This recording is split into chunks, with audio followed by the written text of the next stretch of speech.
Hi, నేను సతీష్. ఈ voting అలాగే ఎలిమినేషన్‌కి సంబంధించి నాకైతే ఫుల్ క్లారిటీ వచ్చేసింది.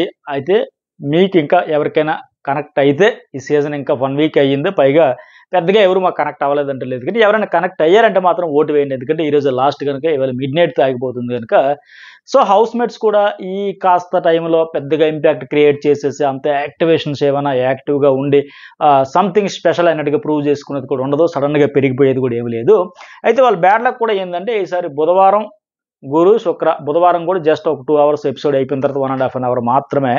2 రోజులు మంగళవారం నుంచి నామినేషన్ అవ్వడం, అట్లాగే 2 డేస్ ఆ నామినేషన్ ప్రాసెస్ కొనసాగడం, ఫైనల్లీ బుధవారం నుంచి రావడం వల్ల చాలా తక్కువ టైం అయితే వచ్చింది. ఆ ఉన్న తక్కువ టైంలో పర్టికులర్‌గా గురువారం, శుక్రవారం అట్లాగే వెన్స్‌డే నైట్ ఎపిసోడ్ తర్వాత ఏదైతే ఉందో ఇంతవరకులో ఈ ఉన్న కొద్ది టైంలోనే కాస్త ఎక్కువ ఎవరికి పడితే వాళ్ళైతే హ్యాపీ సేఫ్ జోన్‌లోకి వచ్చినట్టుగా. మరి ఉన్న కొద్ది టైంలో ఎట్లా విష్ణుప్రియకి అయితే ఒక 35 నుంచి 1% అయితే పెరిగింది. 36%. ఆమె అయితే స్ట్రాటజీలు లేవు, ఏమి లేవు, కానీ ఎలా ఉండాలో అలా ఉంటుంది ఫ్రీగా. తన సొంత ఇంట్లో ఎలాగ ఉంటుందో అట్లాగే ఉన్నట్టు నాకు అనిపిస్తుంది ప్రస్తుతానికి. ఎందుకంటే మణికంఠతో కూడా అంటుంది, నువ్వు నామినేషన్ చేసిన పాయింట్ కదా, నామినేషన్ చేసినందుకు ఫీల్ అవ్వట్లే. నామినేట్ చేస్తూ చెప్పిన పాయింట్ కోసం నేను ఒక ఫ్రెండ్లీగా ఉన్నాడు అనుకున్నా, బట్ ఏంటి నేను లూజ్ వర్డ్స్ వాడతానని చెప్పి చేయడం అయితే నాకు నచ్చలేదని బాగా ఫీల్ అయితే హర్ట్ అయితే అదే మాట చెప్పిద్ది. నువ్వు అబ్జర్వ్ చేసినప్పుడు నువ్వు జెన్యూన్గా ఉన్నాను అంటున్నావు, మరి నిజాయితీగా నాతో ఫ్రెండ్షిప్ చేశాను అంటున్నావు. ఆ ఒక్క విషయం తప్ప మిగతా అంతా ఫెయిర్గానే చేశాను, హార్ట్ఫుల్గా అంటున్నావు. మరి అలాంటప్పుడు నేను నోరు జారుతానని చెప్పొచ్చు కదా, నేను హర్ట్ అయిన. ఇలాంటివన్నీ ఆడియన్స్ గమనిస్తారు కనుక కాస్త కోస్త కనెక్ట్ అవుతారు. సర్లే ఈ అమ్మాయి కూడా సో అండ్ సో. అయితే ఆయన ఏమంటాడు, నువ్వు ఇంటికి వెళ్ళి చెక్ చేసుకో, హార్ట్ఫుల్ ఉందని నేను చాలా మందికి చెప్పాను. విష్ణుప్రియ అంటే హార్ట్ఫుల్గానే ఉంటుంది, బట్ ఫిల్టర్లు మాస్క్లు అవేం లేవు అన్నట్టుగా అది కూడా ఉంది. కరెక్ట్ అబ్జర్వేషన్ చేస్తే ఎవరికైనా ఏమైనా అనాలన్నా జస్ట్ ఫ్లోలో అనేస్తుంది. తర్వాత ఒకవేళ వాళ్ళ హర్ట్ అయినా ఫీల్ అయినా సారీ చెప్పడం ఇవన్నీ చేస్తూ ఉంది. సో అతను కూడా మళ్ళీ క్లారిటీ ఇచ్చేసింది, నెక్స్ట్ వీక్ నీకు నేనే మళ్ళీ చేస్తాను నామినేషను, నువ్వు ఫీల్ అయినా ఫీల్ అవ్వకపోయినా అని చెప్పేసింది. ఆయన ఓకేలే నో ప్రాబ్లం అని చెప్పడం అవన్నీ చూస్తుంటే విష్ణుప్రియ తన మార్క్ అయితే క్రియేట్ చేయలే హౌస్లోకి వచ్చాక. అంతకు ముందున్న విష్ణుప్రియ ఫ్యాన్ ఫాలోయింగ్ తప్ప హౌస్లో ఈ అమ్మాయికి ఎందుకు ఓట్ వేయాలంటే పెద్దగా ఇంపాక్ట్ అయితే క్రియేట్ చేయాలి. అందువల్ల ఈ ఓటింగ్ అవుతుంది. 2 మణికంఠకి అయితే 18 నుంచి కాస్త తగ్గింది, ఒక 17కి వచ్చింది. ఇంక ముందు ముందు ఎలా ఉంటుందో చెప్పలేం, కానీ ప్రస్తుతానికి అయితే తగ్గింది. ఫస్ట్ వెన్స్డే ఆ టైంకి జమ్మున వచ్చింది, అలా అలా కొద్దిగా తగ్గింది ప్రస్తుతానికి. అయితే ఆయన కూడా ప్రిపేర్డ్ ఉన్నట్టే ఉన్నాడు. మరి ఆ అమ్మాయితో కూడా అంటున్నాడు, ఈ 2 రోజులు ఫుల్గా ఎంజాయ్ చేసి వెళ్ళిపోతా అంటే విష్ణుప్రియ అంటది ఏమో ఎవరికి తెలుసు అని.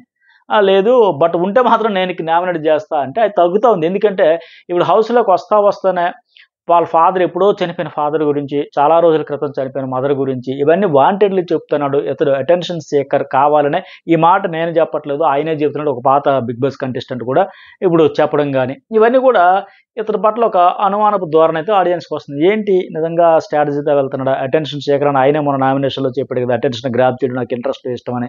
సో ఆ పాయింట్ ఆఫ్ వ్యూలో ఒకవేళ ఏమైనా చేస్తున్నాడు, ఇట్లా గేమ్ ఆడుతున్నాడు. ఒక్కొక్కరిది ఒక స్టైల్ ఉంటుంది, వే ఆఫ్ స్టైల్, ఆడే విధానం. సో ఇట్లా ఏమైనా సింపతి కార్డు ఇవన్నీ వాడుకున్నాడు అని ఒక డౌట్ వస్తూ ఉంది కొంతమంది ఆడియన్స్కి. అట్లాగే వాళ్ళ సిస్టర్ కూడా కామెంట్స్ చేయడం, ఫాదరు ఫ్యామిలీ అందరూ ఉన్నారు, హర్ట్ అవుతున్నారు, అనాథని ఎలా అంటారు, ఎంతమంది ఉండగా ఫాదర్ కూడా బాగా చూసుకున్నారు, సో ఆయనకి సపోర్ట్ చేయండి, ఆయనంతటా ఆయనే ఇంటి నుంచి వెళ్ళిపోయాడు, ఇంట్లో ఆయనకి ఏం ఇబ్బంది లేదు, ఇవన్నీ ఆమె కూడా సోషల్ మీడియాలో తమ ఒపీనియన్ షేర్ చేసుకోవడం. ఇతని మీద ఒక డౌట్ అవుతుంది, ఏంటి ఇతను అదా ఇదనా. ఎనీవే మనం హౌస్లో చూస్తున్న దాన్ని చూస్తే ఒక అయోమయంలో ఉన్నాడు. ప్రస్తుతానికి సానుభూతి ఉంది, డిప్రెషన్లో కూడా ఉన్నాడు, అందుకు డౌట్ లేదు.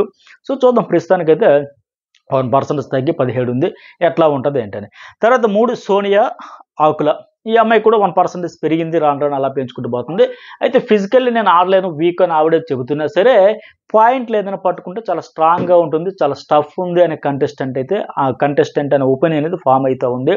ఆ నేచర్ కానీ ఆ బిహేవియర్ కానీ మాట్లాడే విధానం పాయింట్ టు పాయింట్, అందరితో మింగిల్ అవుతా. టాస్కులు మాత్రమే కాదు, ఇక్కడ బిగ్ బాస్ హౌస్లో ఏంటంటే ఎప్పుడు చూసినా టాస్కులే కాదు మిగతా కూడా యాక్టివిటీస్ అన్ని చూస్తారు కదా, అవన్నీ చూస్తే ఒక పద్ధతిగా, ఇవన్నీ చూస్తే హోమ్లీ లుక్, అవన్నీ ఒక సెట్ ఆఫ్ ఆడియన్స్కి కనెక్ట్ అవుతుంది. ఆమె స్మైల్ కావచ్చు, మాట్లాడే విధానం అచ్చమైన స్వచ్ఛమైన ఆ తెలంగాణ యాసతో మాట్లాడితే ఒక టఫ్ ఫైట్ ఇస్తుంది, స్ట్రాంగ్ కంటెస్టెంట్ అవుతుంది అనే ఫీలింగ్ ఉంది. అయితే టాస్కులు మరి ఆడకపోతే ఫిజికల్గా వీక్ అన్నది కదా, ఆడకపోతే ఎట్లా అంటే ఆడిన వాళ్ళే విన్నర్స్ కాదు, ఆడిన వాళ్ళు చాలామంది కప్పులు ఎత్తుకుపోయారు, విన్నర్స్ అయిపోయారు. సో నాట్ ఓన్లీ టాస్క్లో పర్ఫార్మెన్స్, అది ఒక పార్ట్. ఇందాక మీకు ఒక వీడియో, దీనికంటే ముందు ఒక వీడియో పబ్లిష్ చేశారు చూడండి. ఆ టాస్క్ ఆడినప్పుడు 9K అండ్ సీత ఫస్ట్ ఒప్పుకున్నారు, మళ్ళీ మీరు బ్రిక్స్ పడగొట్టేశారు, మేము పగడగొట్టేసాం, సో ఇక నుంచి అవన్నీ ఆపేద్దాం, ఇంకా మళ్ళీ స్టార్ట్ చేద్దాం, ఆడుకుందాం అని ఒప్పుకున్నారు. అంతా అగ్రీ అయింది. ఆ తర్వాత ఏమో వాళ్ళు ఓడిపోయిన తర్వాత నిఖిల్ మీద బ్లేమ్ చేస్తూ మాట్లాడుతున్నారు. నువ్వే అన్ఫైర్ చేసావు, మాకు అన్యాయం చేసేసావు, వాళ్ళకి ఫేవర్ చూపించేసావు, వాళ్ళు 2 బ్రిక్స్ ఉండేటప్పుడు మళ్ళీ స్టార్ట్ చేసావు, మాది 1 బ్రిక్ ఉండేటప్పుడు స్టార్ట్ చేసావు, ఇది కరెక్ట్ కాదు. ఇవి ఆ టాస్క్ ఎవరు ఆడారు ఎవరు గెలిచారని పక్కన పెడితే ఆ ఇంపాక్ట్ మాత్రం సీత నైన్కి అయితే సైలెంట్గా ఉండిపోయి గమ్మున ఉండిపోయి అసలు నాకేం తెలియదు అనేది చూస్తుంది. సీత మాత్రం దాబా ఏం చేస్తే సీత వెనక మిగతా వాళ్ళ టీం అందరూ ఆదిత్యవం కానీ నబీలు వీళ్ళందరూ కూడా అరుస్తూ ఉన్నారు, విష్ణుప్రియ వీళ్ళందరూ. సో ఇవి చూస్తారు టాస్కుల్లో పెర్ఫార్మెన్స్ కాదా, తర్వాత వాళ్ళు తీసుకున్న స్టాండు, మాటలాడారా, ముందేం మాట్లాడారు, తర్వాత ఏం మార్చారా, ఇవన్నీ చూస్తూ ఉంటారు. సో అందుకే విన్నర్స్ మెటీరియల్ కూడా టాస్క్లు ఆడకపోయినా అద్భుతమైన పెర్ఫార్మెన్స్ ఇవ్వకపోయినా ఏమంటారు దాన్ని క్లారిటీ, హానెస్ట్ ఇవన్నీ ఉంటాయి. ఎఫెక్ట్స్ ఎంత సిన్సియర్గా ఆడారు ఉన్నారు ఇవన్నీ చూస్తారు కనుక అవన్నీ చూస్తారు. అయితే ఎనీవే ఈ అమ్మాయి కూడా పర్సంటేజ్ పెరిగింది. ఈ వీక్ ఓటింగ్ స్టార్ట్ అయినప్పటి నుంచి ఇప్పుడు చూస్తే 2-3% అయితే పెరిగింది. స్పష్టంగా మాట్లాడేవన్నీ కావచ్చు. అలాగే హౌస్ మేట్స్ కూడా ఒక ఒపీనియన్ ఫామ్ అయింది. మన పృథ్వీ కూడా అంటాడు, సోనియాతో నేనే చెప్పేసాను నువ్వు చాలా స్ట్రాంగ్ కంటెస్టెంట్, ఆర్గ్యుమెంట్ చేయాలంటే నేను ముందు ఒక అరగంట ప్రిపేర్ అవ్వాలి, అన్ని పాయింట్స్ ఒక పాయింట్ పట్టుకుంటే ఆ పాయింట్ చుట్టూ మళ్ళీ దట్ దిస్ అని చెప్పి మరొక 100 పాయింట్లు పెట్టుకుంటాం లేక అలా ఒక ఒపీనియన్ హౌస్ మేట్స్తో పాటు ఆడియన్స్ కూడా ఫామ్ అయ్యింది. దానివల్ల మీకు ఎగ్జాంపుల్ ఆ పప్పు గురించి ప్రతి సీజన్లో పంచాయతీ అయినా మనకు అప్పుడు వాళ్ళు నామినేషన్ చేసినా వాళ్ళు ఆర్గ్యుమెంట్ చేసినా సిల్లీ పాయింట్ అనిపించింది. బట్ ఈసారి ఇంత గట్టిగా చేయొచ్చా, ఒక పాయింట్ చుట్టూ ఇంకెన్ని పాయింట్లు లింక్ చేయొచ్చా ఆయన లెక్క లాక్ చేసేసేయడంతో ఆ ఇంపాక్ట్తోనే మిగతా వాళ్ళందరూ కూడా బేబక్ని అదే పాయింట్లో నామినేట్ చేశారు. అలా తన ముద్ర అయితే వేయగలుగుతుంది ఈ ఆమె. తర్వాత పృథ్వీరాజ్ స్వచ్ఛంగా అచ్చంగా తెలుగు రాదు, ప్యూర్ కాకపోయినా కొన్ని సందర్భాల్లో మీరు అంటాడు, వాళ్ళ హౌస్ మేట్స్ డిస్కషన్ అనమాట. కొన్ని సందర్భాల్లో మీరు అంటాడు, కొన్ని సందర్భాల్లో నువ్వు అంటాడంటే మీరు దానికి నువ్వు అనేదానికి ఆయనకి డిఫరెన్స్ కూడా తెలియదు. రెస్పెక్ట్ అంటే మీరు అని రెస్పెక్ట్ ఇచ్చి అంటారు కదా, నువ్వు అంటే మామూలు చనువు ఉండే సరే మన అందరం ఈక్వల్ అంటే ఇట్లా అంటారు కదా, అవి కూడా తెలియదు. కోపంలో కూడా ఏదో అనేస్తాడు అని వాళ్ళు కూడా మాట్లాడుతున్నారు. ఎనీవే ఆయన కర్ణాటక నుంచి అయితే బాగా సపోర్ట్ అయితే వస్తూ ఉంటుంది. ఆ రకంగా ఆయనకైతే ఒక 12% ఓటింగ్ అయితే ఉంది ప్రస్తుతానికి. ఇక చివరిలో బడ్డీ వీళ్ళతోనే కదా కబడ్డీ ఆడే టీమ్స్ హౌస్ మేట్స్ అంతా వీళ్ళిద్దరూ ఒక శేఖర్ భాష అండ్ బేబక్క డేంజర్లో ఉన్నారు. శేఖర్ భాష నో నెగిటివ్, అలాగనే నో ఇంపాక్ట్, మెచ్యూర్డ్గా ఉన్నాడు. ఎక్స్పెక్టేషన్స్ కూడా కొన్నిసార్లు చాలా సినిమాలకు జరిగేది ఏంటంటే భారీ అంచనాలు పెరిగిపోతే బిస్కెట్ అయిపోతుంది, అట్లా ఫ్లాప్ అయిపోతూ ఉంటాయి. ఎక్స్పెక్టేషన్స్ ఓవర్ హైప్ వచ్చేసి అయ్యో ఇది అలాగైపోయింది దీని పరిస్థితి. హౌస్లోకి వచ్చే శేఖర్ భాష అంటే ఏవీలో కూడా హౌస్లో స్టేజ్ మీద నాగార్జునతో కూడా చెప్పినట్టుగా మగాళ్ళ బతుకులు చితికిపోతున్నాయి అన్నాడు. మన ఫైర్ లేదు, వస్తుందేమో ఏదో ఉంటాడేమో సీరియస్గా ఆడుతాడేమో మరి ఏమో అదొక స్ట్రాటజీ వర్కౌట్ అయ్యి ఉండేదేమో, గట్టిగా ఫైర్తో వెళ్ళి ఉండింటే. బట్ ఇంపాక్ట్ లేదు. అలాగే బేబక్క కూడా ఫన్ లేదు, ఫైర్ లేదు, ఫ్రస్ట్రేషన్ లేదు, ఏమీ లేదు, వంటలక్క ఆ క్యారెక్టర్లో ఉండిపోయాం. సో ఈమె కంటే బేబక్క కంటే కొద్దిగా పర్సంటేజ్ శేఖర్ పైన కనిపిస్తుండ్రు. బట్ ఈ బడ్డీస్కే ఈసారి బ్యాడ్ లక్ అని చెప్పొచ్చు. ఇప్పటికి నాకున్న అంచనా ప్రకారం ఎక్కువగా బేబక్కకే డేంజర్ ఉంది.